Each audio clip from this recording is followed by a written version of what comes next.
now you get to spend the rest of your life doing whatever you want with no limitation. So I'd say that's worth the trade-off for sure. It's definitely worth the trade-off.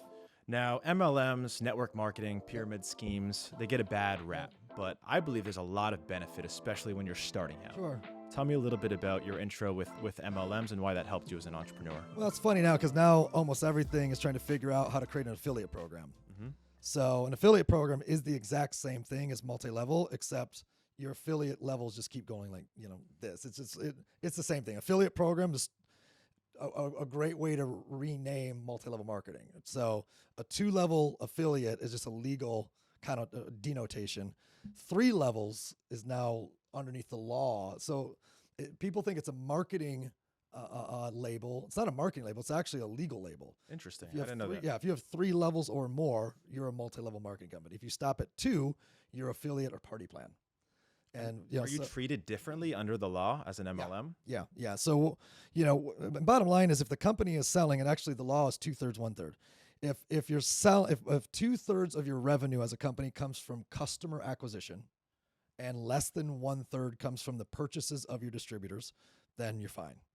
So an actual pyramid is when you have people telling people who are only making money by buying the products themselves and having people buy the products and no sales to customers.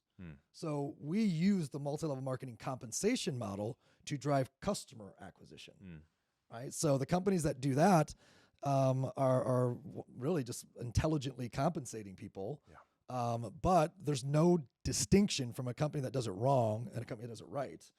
It's just they're in the same industry. One's getting customers, one's not getting customers. Right. So the bad rap comes from the ones that don't get customers.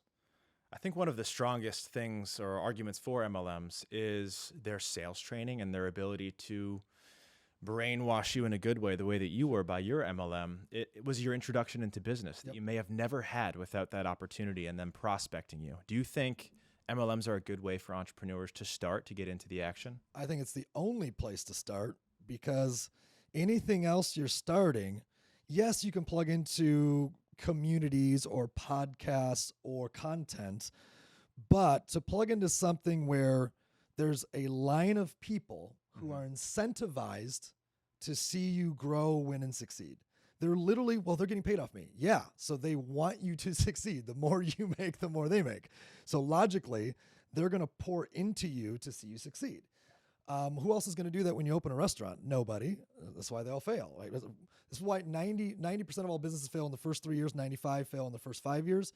Why? Because the lack of support, right? It's like, who do you go to? Your competition for the answers? No, they want you to close. So I think anyone who wants to start first time, spare time, there's no risk. Yeah, you spent a couple $100 and got some products. Who cares? You spent a couple $100 on training. You do that at the bar. You got around thousands of people that all have big goals, dreams, aspirations to do something awesome. They're forcing you to read books and be better. I mean, I highly recommend it to anyone. But it's actually driven, ironically, by the stay-at-home mom. So 70% of all people in the direct sales industry are stay-at-home moms who aren't trying to get rich. They're not trying to retire.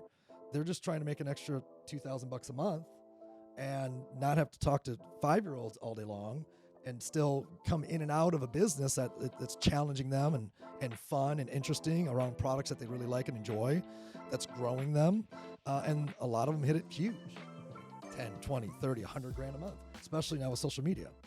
Right. Social media, I think, is giving them superpowers.